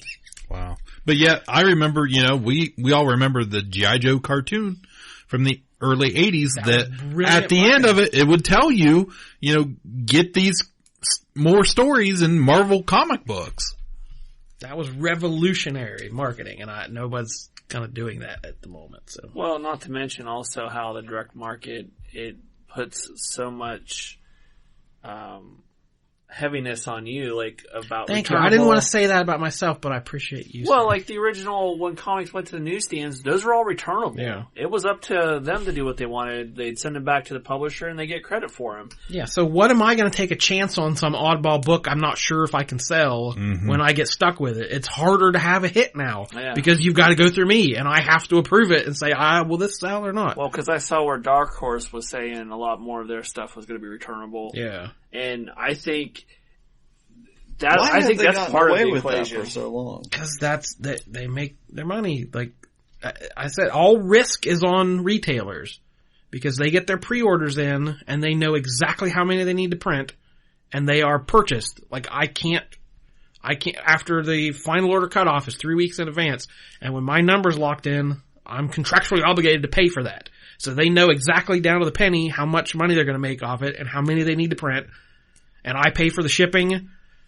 I open my doors and put stuff on the shelves, and like they have zero risk involved except, you know, if I don't order anything and they've paid for the creation of it. Brings us back to why they don't advertise, because they don't have to sell it. They've already sold it. The whole paying for shipping just blows my mind. Like, you would think that you would get free shipping. I'm still waiting. I just finished my taxes for 2017 and added up all those columns of expenses. Oh, how much shipping did I pay this year? What? My God, that's a lot. Zoinks. I mean, Amazon, you should, I could see them giving you like a one set fee once a year for your shipping, just like Amazon does. Like, and that's the way it should be. Doesn't matter what the heck you order. That's the way it should be. That doesn't benefit them though. I don't care. I'm just saying that's the way it should be. And as long as I get a gripe session here, this is another thing that bugs me. just turn off. Yeah, we'll just shut it down. But hit the music. How does the free market work? Okay, when shipping goes up, when fuel costs go up, you know, the grocery store, you know, lettuce costs 10 cents more, or gas goes up a quarter. Fuel surcharge. I can't charge $3 1/4 for Batman because my costs go up. Stuck. You should start charging $1/4 extra. I can't. There's a cover price. I have no flexibility on that. So yeah, at the beginning of this year and the beginning of every year, UPS raised their rates. I just have to absorb it. You know, every cost that goes up, my heating bill went up this month or whatever. I'm going to pass that on to my customers like every business does. Yeah. I can't. It just comes out a smaller and smaller sliver of profit that I make. This whole industry, the whole direct market is flawed to its core. So every night Jordan eats a little less. He needs a tip jar. He does. Get you a tip jar out there. You know what? Here's how you make your money. You charge, like when people come in and talk to you, they're allotted a certain amount of time. If they go over that amount of time, it's a quarter. I'm dollar. Well, you maybe don't know this, but I already have that clock in my head of like, how much are you spending? Oh yeah. And if it's a certain dollar amount, I will talk to you for however long you want to. But if you're cheaping out on me, my attention, I'm just going to nod and drift off because I haven't engaged me. Stop listening. I remember that next time I pick up a copy of Terrifics. Well, that kind of, when you saying that, first off, that's so sad. And I don't mean it as pity me, because I'm living my dream, okay? You shouldn't have to pity me, but it's something you don't think of, and I have to confront it every day. There's going to be a wall you're going to hit here pretty soon, because they can't raise these cover prices a whole lot more for an issue, because you think what you pay for a magazine, not that there are hardly those anymore, but comics are pretty expensive, and I can't see them going up to, I mean, they will. They'll be $5 a piece here anytime, I'm sure, but. With less, your margin of profit, like you said, will go down and down and down and as the price goes up. I still think, like, especially with the bigger companies, instead of all these different titles, they should combine them into, you know, like 64-page books or doing like how the manga does the phone book size, where it's like you get more bang for your buck. You're still going to be making money, and it eases the cost on you. Yeah, definitely. My margins on like trade paperbacks are a lot better. Yeah. I make a lot more money selling trade paperback than I do a comic, obviously, because it costs more. But it's a bigger investment.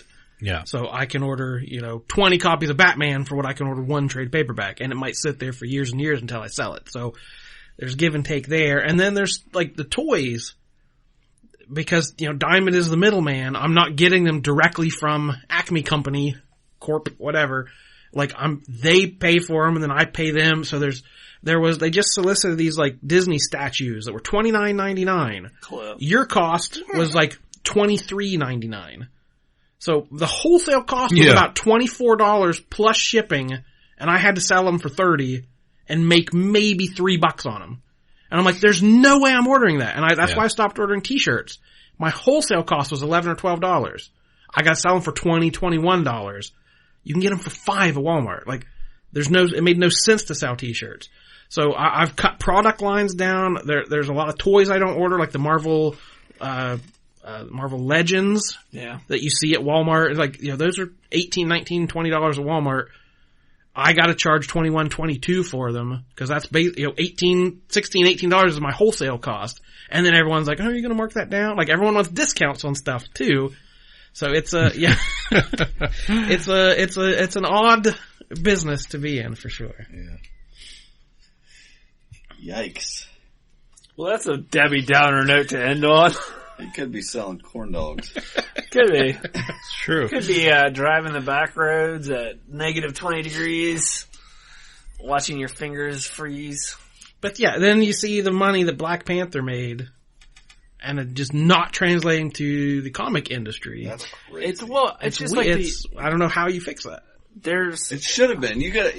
When this boom came 10 years ago, it should have just washed over everything, and they screwed that up big time, and we still can't figure it out. Right.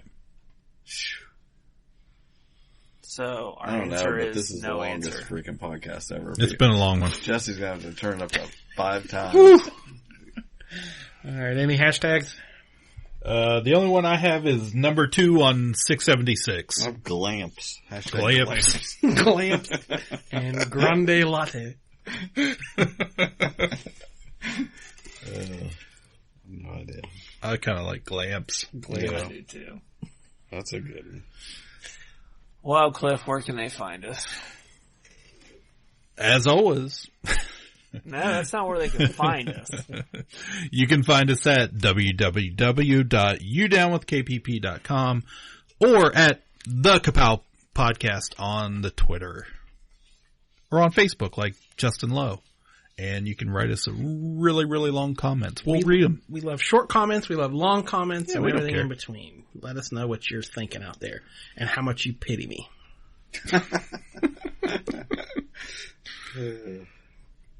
And as always, I'm the most illustrious, very tired Michael K. Easton. I am Jordan Lowe. Oh, hold on. We're not anything. Get on the Switch. Machine. Who are you? You got 3 hours to be on the Switch. There we go.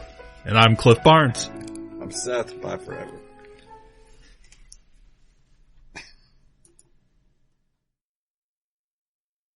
Ka-Pow, the pop culture podcast, is intended for entertainment and information purposes only. Sounds, music, and clips played during the podcast are property of copyright holders. All original content is property of www.udownwithkpp.com. And we out. Woo.